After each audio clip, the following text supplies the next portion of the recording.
What's up, everybody? Welcome back to another movie review. Today I'm talking about 2024's My Old Ass. And if you guys know, if you've seen this movie, the title is so good just because it, comes from a quick line in the middle of the movie. So the premise of this is she's a young girl and she takes a lot of drugs, and in her trip, instead of tripping and seeing, rainbows and mushroom clouds, she meets her older self. And the main question, this movie asks you a ton of questions, right? Like about yourself, about life. What would you ask your older self, to know about your future? What does your older self know about your past, or what will be your future, but in a little bit rather than a lot of bit away, you know what I'm saying? But either way, Aubrey Plaza is her old ass, and Maisie Stella is Elliot, the young old ass, and she's great. And this is a movie directed by Megan Park, so it's a movie made by women for women. There's literally only a few guys in this, like her dad and her two brothers. The two brothers are cute.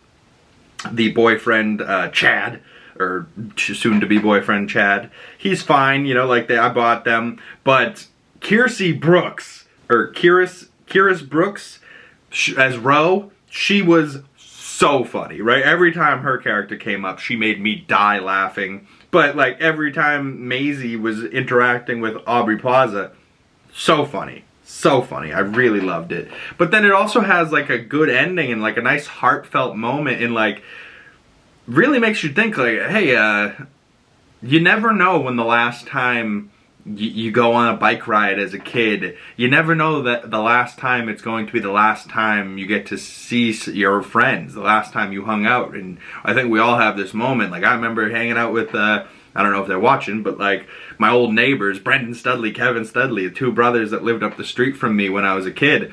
We used to hang out and do stupid shit all the time and just imaginary play shit. But we were young kids, and there was no telephones, there was no shit like that. And then all of a sudden gaming systems came out. We dove headfirst into that, Call of Duty and whatnot. But most of it was still just outside doing random shit, we'd play cops and robbers with no guns and just hiding on the side of the road and pretending cars didn't see us as people drive by what the fuck are these idiots doing? The point of that story is you never know when the last time that is. And we never said goodbye like it was the last time we were ever going to hang out. It just all of a sudden was that last day, friends in high school. All of a sudden one day we were all together, and now the four of us haven't been together in years. It just happens. Life happens, life moves on, And the whole thing with this movie is she wants to leave her place thinking it will always be there. And then she finds out it's going to be sold underneath her, and she's never going to have this home to come back to because it's going to be sold when she's in Toronto, and going to college. And yeah, it asks you a lot of interesting questions about life, about your family, about how you're spending your time, about what you're dwelling your thoughts on. I think it was really, really well done. And of course, coming off of Agatha All Along, I have the utmost of crushes on Aubrey Plaza. I always did. But this movie also pointed out that she's fucking 40. What? Aubrey Plaza's 28 at max. She is so fucking sexy. But 40? Man, 40's never looked so good in my entire life.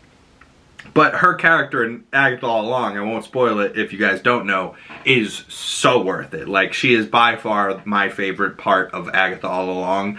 Other than, Catherine Hahn and Joe Locke, they're phenomenal as well. But, Aubrey Plaza's character is what kept me tuning in week to week and kept me excited. But this movie was great. I really enjoyed it. It is now out on Amazon Prime, and it's short. It's 89 minutes. You guys know me. I love me a short movie. And, under 90 minutes, get in, get out, tell a story. Maybe make me well up with some tears a little bit. I don't know if it made me fully shed a tear, but it definitely got me, choked up a bit a couple of times, mostly at the end where she gets her hug, from somebody that she thought she had lost in her future self, but he's still alive in the past for the past self, and she gets to hug again, you know, in that extra tight squeeze. It just made me think, like, I have a tattoo from my Aunt Robin, and like, just if I had a moment to go back in time and talk to a younger version of my aunt that I no longer can spend time with, I would hug and squeeze the shit out of her. Even if she had no idea who I was. I'd just, you know, I'd squeeze her till she pops, you know, like, love my aunt. She was a legend. Shout out Aunt Robin. Shout out Aubrey Plaza. Shout out Maisie Stella. Shout out Megan Park, the director.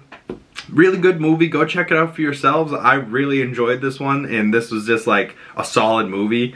And if you're like a dude, maybe this is not your type of movie, but if you're like me and you're just interested in cool stories and good moments and stories and storytelling and women, you know, like, even though she's like mostly lesbian, that doesn't bother me whatsoever, because the character herself, what's she playing? Elliot's cool, you know, like, and I'm like, yeah, she's a cool ass chick, I could be friends with her, you know, like, that type of thing, you know, you don't have to always sexualize everything. Oh, she's hot, I'll fuck her.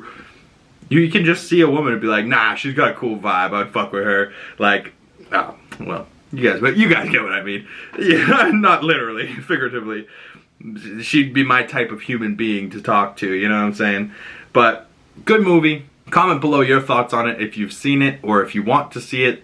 Go check it out for yourself, then come back and comment below, or you can message me on my other social medias, links in the description below, my letterbox, so you can check out all my movie reviews down in the description below. Follow me on all my other social medias, and if you'd like to support the channel, the best way to do that is by liking this video, subscribing if you're new, and hitting that bell so you don't miss future movie reviews. Comically Boston Weekly Nerdy News podcast on Monday. The final breakdown for The Penguin comes out Monday, so stay tuned for that, y'all. And yeah, thank you guys so much for coming on by, and I will see you beautiful people in the next one. Peace.